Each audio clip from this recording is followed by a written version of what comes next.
Oh, I didn't realise I was next, sorry. You don't have to go next, I can No, come back it's to you. grand. I have a couple of questions Actually, to ask. Deputy Keller was next, but he'll be back, so yeah. All right. Thanks very much, everybody, for coming. I wanted to ask one kind of overall, I suppose, policy question to those of you who are here from the curriculum unit. When you're designing your guidelines around education for young people, and this is obviously the interest we have in this committee, is sex education and education on reproductive health. When you are thinking about that and designing it, do you look at models from other countries, and particularly across Europe? Do you look at other states and other models? And would you like to comment on evidence we heard here last week, where recently in Holland, in the Netherlands, they made sexual education compulsory from the age of 10. And an outcome that they noticed, a corollary outcome, was a reduction in teenage pregnancies by about a third over, I think it was made compulsory in 2012, and the figures we saw were for 2016, and there was a reduction in teenage pregnancies of about a third. And would you comment on that? And I guess my other main question is similar to the last Deputy's question on the use of outside agencies, because in her absence, I'm going to ask you this. Senator Ruan wasn't feeling well and she went home. She has a daughter attending school in Tala, and her sex education is delivered by an outside agency called Accord, who are a Catholic affiliated agency, and she has removed her daughter from that class because she has serious issues with that. And I think, when you're looking at the repeated statement in your proposition or your proposals there, you constantly allow for the ethos of the school to be taken into consideration. It very much is a framework around how this is delivered. The ethos of the school has to be managed with the framework of the school, all the agencies, including the Board of Management, and 94% of schools in this country are boards of management are either leading members of the Catholic Church locally or controlled by the Catholic Church.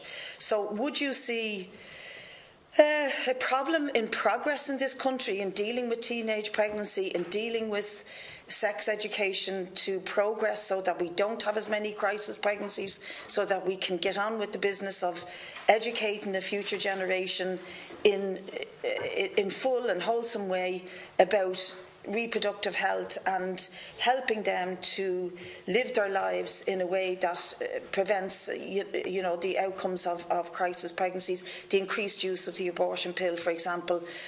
Would you think that if we could remove that framework of Catholic ethos in our national schools, that it could help us?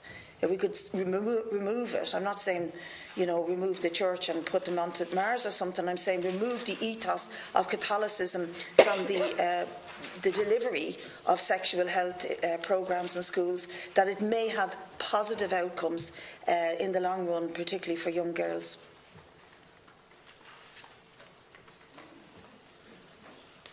Thanks, Deputy Smith, for those questions.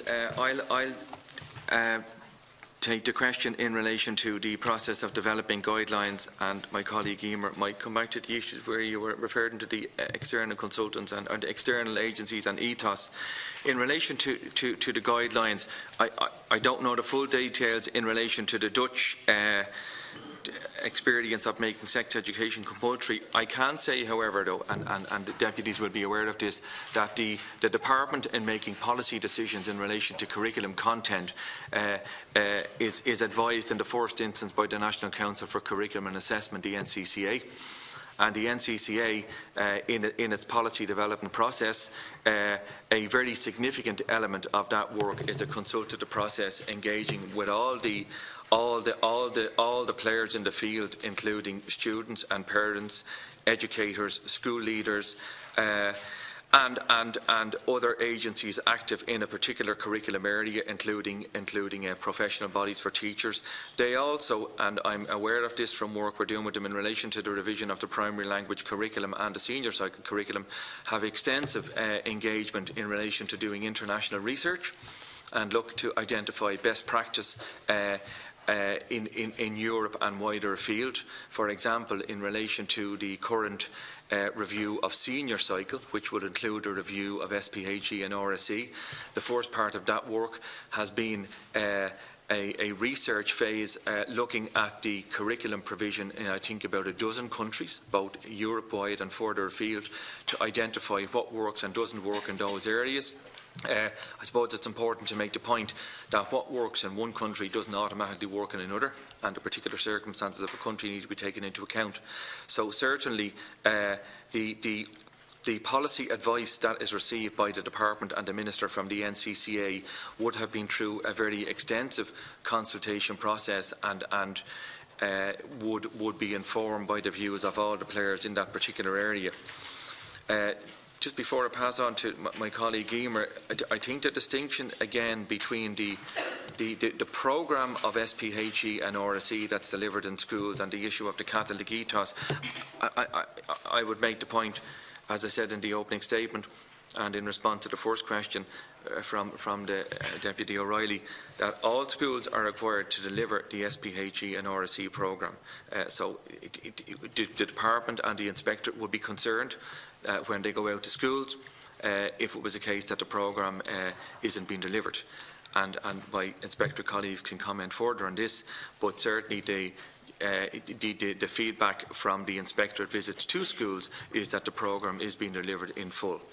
There are some cases where the RSE policy needs to be finalised, but certainly the programme is delivered in full. I think that is an important point to make. So I might pass on to my colleague Emer. So our education system is a state-aided system, and there are a range of patron bodies that run the schools, and they are facilitated to run their schools in accordance with a particular ethos, and that is, enshrined in legislation. We in implementing an RSE programme in schools, we are very clear that schools must implement the programme that is laid out. They must cover the themes that are outlined at primary and post-primary levels, and we very clearly say that ethos cannot be used as an argument for omitting elements of the programme.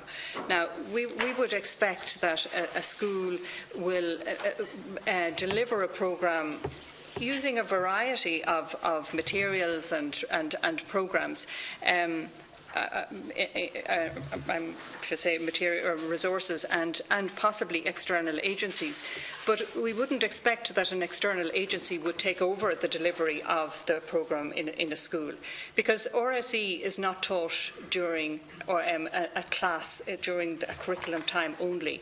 The values that are inherent in an RSE programme, which is about developing children's understanding of good relationships, healthy relationships, that is something that they would also experience through the way in which the school is organised. So RSE takes place in curriculum time, but it also is the climate of the school and the culture of the school is something that really supports it, as it were.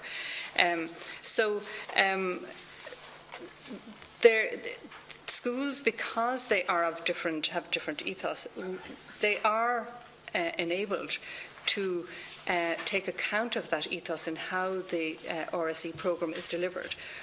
But they must first make sure that they cover content, that they don't leave areas of knowledge out. They may follow up with how that might be considered in the context of the particular ethos of the school, but they must teach what is in the framework curriculum. I get that, but can I put it to you then that there are 10 modules in the RSE programme: belonging and integration, self-management, sense of purpose, communication skills, physical health, friendship, relationships and sexual education, emotional health, influence and decisions, substance use and personal safety. What of those would you say could have differences of ethos in them? Like, could you have a different ethos about communications or self-management? Or would it be just sexual education? that is an issue that would be up to the individual school in determining the school policy.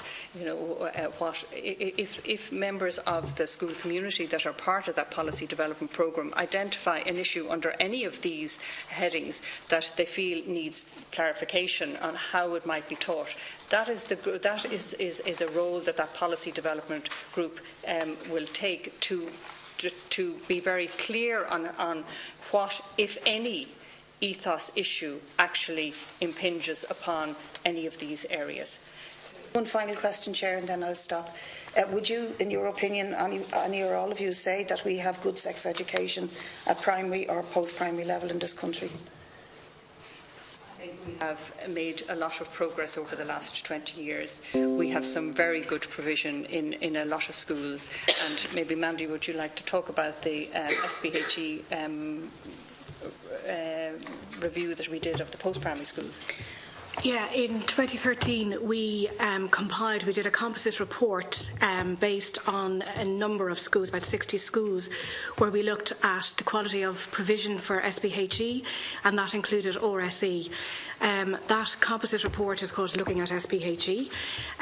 It yielded very positive findings in relation to provision and a number of other themes as well, which the main outcome of that report would have indicated to us that we have high quality provision and delivery of SPHE and RSE overall.